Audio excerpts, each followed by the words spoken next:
Chapter 22. Human nature is so well disposed towards those who are in interesting situations that a young person, who either marries or dies, is sure of being kindly spoken of. A week had not passed since Miss Hawkins's name was first mentioned in Highbury before she was, by some means or other, discovered to have every recommendation of person and mind, to be handsome, elegant, highly accomplished, and perfectly amiable. And when Mr. Elton himself arrived to triumph in his happy prospects and circulate the fame of her merits, there was very little more for him to do than to tell her Christian name and say whose music she principally played. Elton returned, a very happy man. He had gone away rejected and mortified, disappointed in a very sanguine hope, after a series of what appeared to him strong encouragement, and not only losing the right lady, but finding himself debased to the level of a very wrong one. He had gone away deeply offended. He came back engaged to another, and to another as superior, of course, to the first, as under such circumstances what is gained always is to what is lost. He came back gay and self-satisfied, eager and busy, caring nothing for Miss Woodhouse, and defying Miss Smith, the charming Augusta Hawkins, in addition to all the usual advantages of perfect beauty and merit, was in possession of an independent fortune of so many thousands as would always be called 10, a point of some dignity as well as some convenience. The story told well. He had not thrown himself away. He had gained a woman of 10,000 L, or thereabouts, and he had gained her with such delightful rapidity. The first hour of introduction had been so very soon followed by distinguishing notice. The history which he had to give Mrs. Cole of the rise and progress of the affair was so glorious, the steps so quick, from the accidental rencontre to the dinner at Mr. Green's and the party at Mrs. Brown's, smiles and blushes rising in importance, with consciousness and agitation richly scattered. The lady had been so easily impressed, so sweetly disposed, had, in short, to use a most intelligible phrase, been so very ready to have him, that vanity and prudence were equally contented. He had caught both substance and shadow, both fortune and affection, and was just the happy man he ought to be, talking only of himself and his own concerns, expecting to be congratulated, ready to be laughed at, and, with cordial, fearless smiles, now addressing all the young ladies of the place, to whom, a few weeks ago, he would have been more cautiously gallant.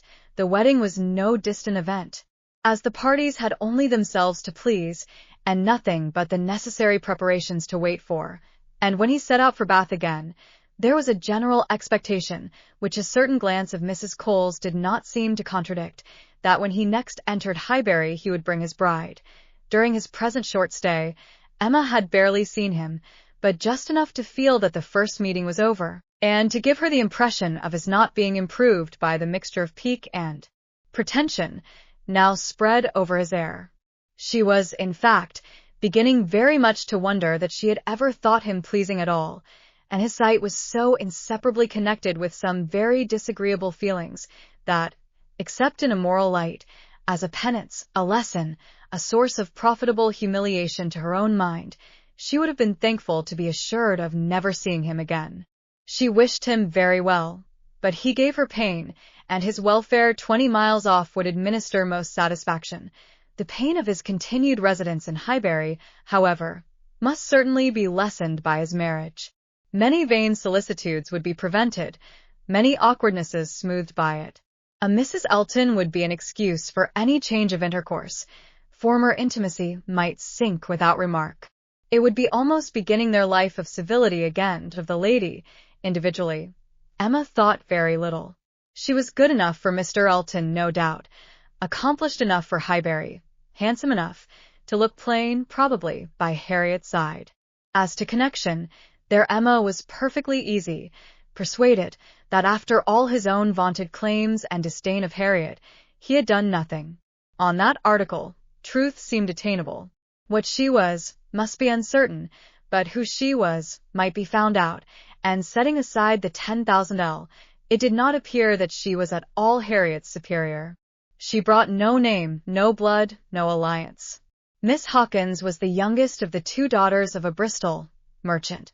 Of course, he must be called, but As the whole of the profits of his mercantile life appeared so very moderate, it was not unfair to guess the dignity of his line of trade had been very moderate also.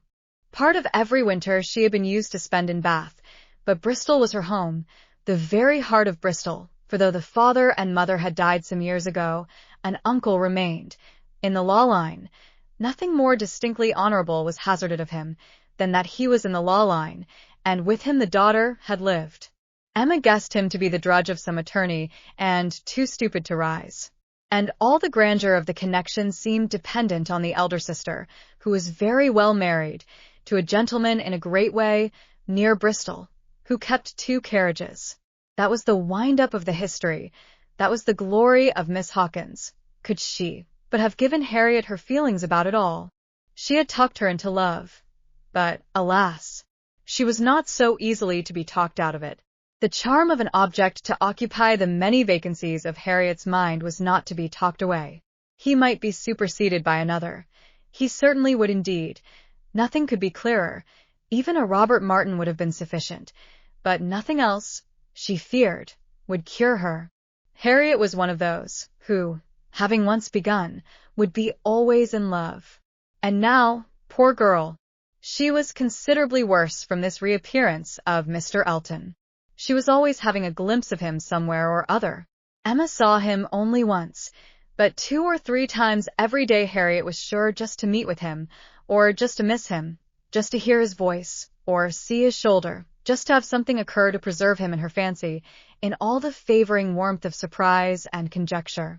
She was, moreover, perpetually hearing about him, for, excepting when at Hartfield, she was always among those who saw no fault in Mr. Elton, and found nothing so interesting as the discussion of his concerns, and every report, therefore, every guess, all that had already occurred, all that might occur in the arrangement of his affairs, comprehending income, servants, and furniture, was continually in agitation around her. Her regard was receiving strength by invariable praise of him, and her regrets kept alive, and feelings irritated by ceaseless repetitions of Miss Hawkins's happiness, and continual observation of how much he seemed attached, his air as he walked by the house, the very sitting of his hat, being all in proof of how much he was in love. Had it been allowable entertainment, had there been no pain to her friend, or reproach to herself, in the waverings of Harriet's mind, Emma would have been amused by its variations. Sometimes Mr. Elton predominated, sometimes the Martins, and each was occasionally useful as a check to the other. Mr. Elton's engagement had been the cure of the agitation of meeting Mr. Martin. The unhappiness produced by the knowledge of that engagement had been a little put aside by Elizabeth Martin's calling at Mrs. Goddard's a few days afterwards. Harriet had not been at home, but a note had been prepared and left for her, written in the very style to touch, a small mixture of reproach, with a great deal of kindness, and till Mr. Elton himself appeared, she had been much occupied by it, continually pondering over what could be done in return, and wishing to do more than she dared to confess. But Mr. Elton in person had driven away all such cares. While he stayed, the Martins were forgotten, and on the very morning of his setting off for Bath again, Emma, to dissipate some of the distress it occasioned, judged it best for her to return Elizabeth Martin's visit. How that visit was to be acknowledged, what would be necessary and what might be safest, had been a point of some doubtful consideration. Absolute neglect of the mother and sisters, when invited to come, would be ingratitude. It must not be, and yet the danger of a renewal of the acquaintance. After much thinking, she could determine on nothing better than Harriet's returning the visit, but in a way that, if they had understanding, should convince them that it was to be only a formal acquaintance. She meant to take her in the carriage, leave her at the Abbey Mill, while she drove a little farther, and call for her again so soon as to allow no time for insidious applications or dangerous recurrences to the past, and give the most decided proof of what degree of intimacy was chosen for the future. She could think of nothing better. And though there was something in it which her own heart could not approve, something of ingratitude, merely glossed over, it must be done, or what would become of Harriet?